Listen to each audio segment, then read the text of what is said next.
अस्सलाम वालेकुम दोस्तों, की हाल है? ठीक ठाक हो दोस्तों? सिर्फ और सिर्फ तुसी 15 दिन मेरे मशवरे नाल गड्डी चलानी है तो इंशाअल्लाह ताला तुसी 2 ਤੋਂ 2.5 ਲੱਖ रुपया इन्हां 14-15 ਦਿਨਾਂ ਦੇ ਵਿੱਚ ਕਮਾ ਲਵੋਗੇ।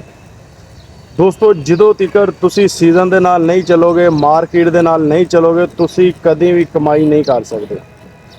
ਤੁਹਾਨੂੰ ਹਰ ਸੀਜ਼ਨ ਦਾ ਪਤਾ ਹੋਣਾ ਚਾਹੀਦਾ ਹੈ, ਹਰ ਮਾਰਕੀਟ ਦਾ ਪਤਾ ਹੋਣਾ ਚਾਹੀਦਾ ਹੈ।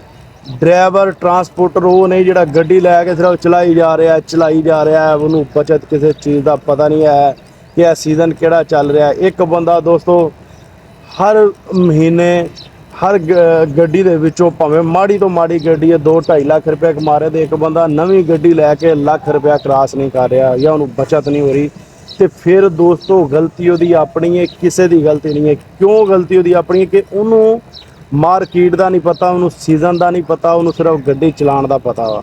सारा साल तुसी दोस्तों अड्डियां ते गड्डियां चलाते हो, लेकिन इस टाइम तुसी अड्डियां की जान छड्ड दिओ। अड्डियां ते कुछ नहीं रखा। इस टाइम पेट्रोल डीजल बहुत ज़्यादा महंगा हो गया, अड्डियां ते बहुत ज़्यादा मंदा है।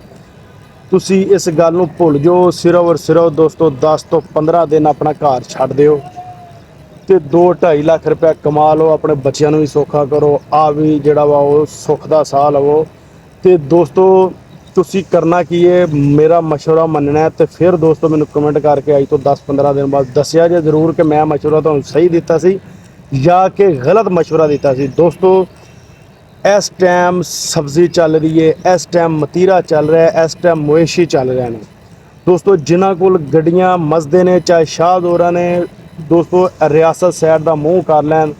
इस टाइम मुल्तान साइड, बहावलपुर, लिया, पखर, इधर मैलसी, बिहाड़ी साइड इधरों सब्ज़ी भी चल रही है, तो दोस्तों मवेशी भी चल रहे हैं, जिहड़े कि इन्ना किराया देंदे ने कि गड्डियां 24 घंटे दे माल ला के खाली वापस आ रही हैं।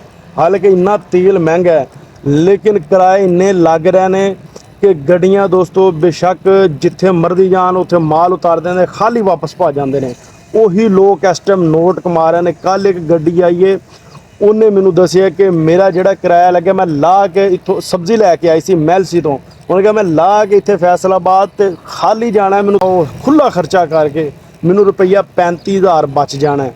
तो मैं क्या तुसीं महीने के किन्ने गेड़े ला लोगे? कहते असी तकरीबन 15 ਤੋਂ 16 गेड़े लावांगे एक महीने का। अपना 35,000 ਨੂੰ 15 ਤੋਂ 16 गेड़िਆਂ ਦੇ ਨਾਲ अपना ਜ਼ਰਬ दिओ तो देखो किन्ने पैसे बनते हैं। दोस्तों छड्ड दिओ अड्डियां दी जान, कोई 10-15 दिन अपने घर की जान छोड़ो तो निकल जाओ दोस्तों मंडियां वाली साइड तो, जितों मवेशी आ रहे हैं। इस टाइम सब्ज़ी का सीज़न है, इस टाइम खरबूजे का सीज़न है, इस टाइम दोस्तों अपना दुआने का सीज़न है, हर तरह की सब्ज़ी आ रही है। लेकिन साडे ड्राइवर भरा की करते हैं, अड्डियां ते आके सुते रहते हैं, शाम को उठ के फिर घर चले जाते हैं या मालकां नूं फोन करते हैं भी माल तो है नहीं है, मंदा बहुत पिया, फलाने टमकाने। कोई मंदा नहीं है। अड्डियां की जान छोड़ो तो उन्होंने जगह पर जाओ जिथे इस टाइम सीज़न है। सीज़न वाली जगह पर जाओगे तो बच जाओगे। दोस्तों चीचा वतनी तो इस टाइम मवेशी का जोड़ा जा रहा है कुर्बानी वाला जानवर, दोस्तों पर पेशावर या पिंडी वाली साइड से 1.5 सवा ਲੱਖ रुपया, 1.5 ਲੱਖ रुपया किराया लग रहा है, तो ला के अगले खाली भज जा रहे हैं, तो भी रुपया 35-40 हज़ार रुपया गड्डी छड्डदी पई है। तो यह तुहाडे कोल 10-15 दिन है ने, किस्मत बदल लो अपनी। तो तुसी अगर अच्छे गेड़े ला लें इन्हां दिनां दे विच ते यकीन करो तुसी दुआवां दोगे मैनू। दोस्तों मेरा काम है तुहानूं अच्छे मशवरे देना, अगों तुसी मनो या ना मनो। हाँ जिहड़ा बंदा मनदा है कमेंट करके जरूर दसदा कि यार साडा फायदा होया। मैं कोई तुहाडे कोल कोई चीज़ खो नहीं लैनी या मैनू तुसी पैसे नहीं दे देने। तुसी हर चीज़ तुसी अपने वास्ते करनी है। साडा मकसद की है यार, साडे ट्रांसपोर्टर भरा, ड्राइवर भरावां नूं मशवरे देने और उन्होंने वो राह दिखानी कि जिथों आसानी के नाल वो पैसा जनरेट कर सकन, इनकम जनरेट कर सकन। ऐसी मेरी अज की वीडियो दोस्तों कैसी लगी कमेंट सैक्शन में जरूर दसना। सानू तो इजाज़त, जिथे रहो खुश रहो, अल्लाह हाफिज़।